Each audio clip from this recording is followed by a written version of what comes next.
Welcome back to Frontline News. I'm Sasha Lee Hamilton. It's now time for Frontline Business.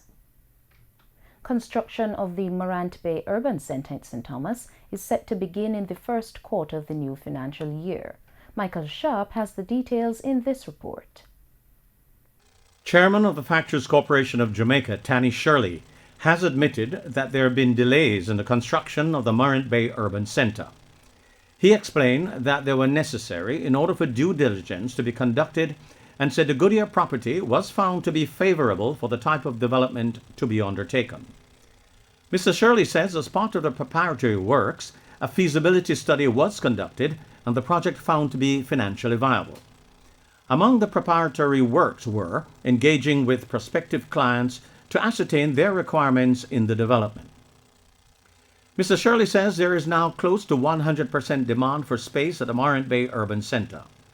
It is being constructed based on a joint venture agreement between China Harbour Engineering Company, CHEC, and the Factories Corporation of Jamaica. CHEC will assume 30% equity in the project and be responsible for the project's engineering works.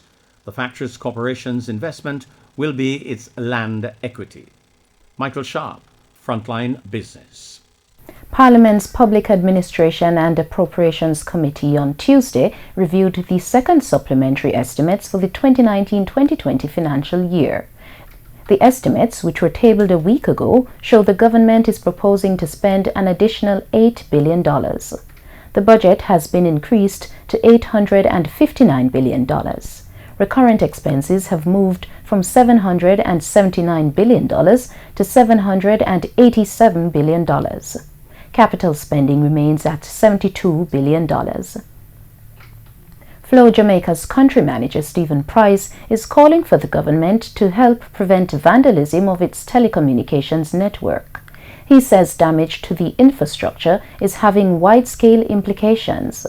We had been going through a significant amount of upgrades last year, and we had some fallout because of that. From a mobile network perspective, I believe it's performing a lot more optimally now. On the fixed network, we need governmental support. I said the minister here of finance, but the challenge is we are having serious problems in terms of crime, in terms of 450 events of cuts of vandalism in a year is nothing, it's not for any business to sustain. That stops business running. When you think about it, use a point-of-sale machine with any of your major banks. It's powered by technology. Use an ATM, powered by technology. You're trying to access Go IPO, powered by technology. In Tuesday's trading session, the JSE Combined Index declined by 5,702 points to close at under 500,000 units. Overall market activity resulted from trading in 74 stocks, of which 19 advanced, 46 declined, and 9 traded firm. The junior market index declined by 25 points to close at over 3,000 units.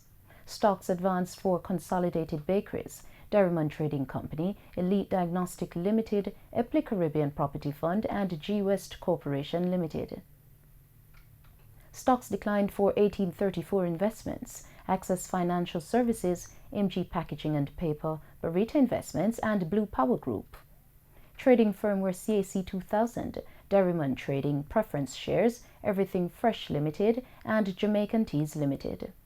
Sagicor Select Funds Limited Financial was the volume leader with 40.8 million units, followed by Wigton Wind Farm Limited Ordinary Shares with 8.8 million units, and QWI Investments Limited with 2.1 million units.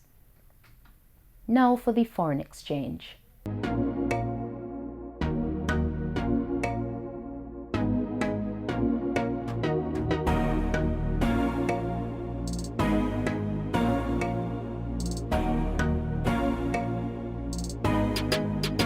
And news in oil. Oil prices edged up on Tuesday after falling for 5 days, bouncing up with Wall Street. And crude also drew support from talk that OPEC and its allies might tighten the market amid fears the coronavirus could weigh on oil demand.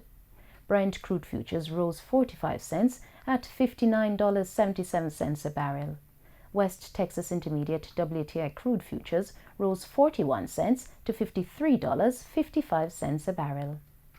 And that's it for Frontline Business. I'm Sasha Lee Hamilton. Pleasant viewing.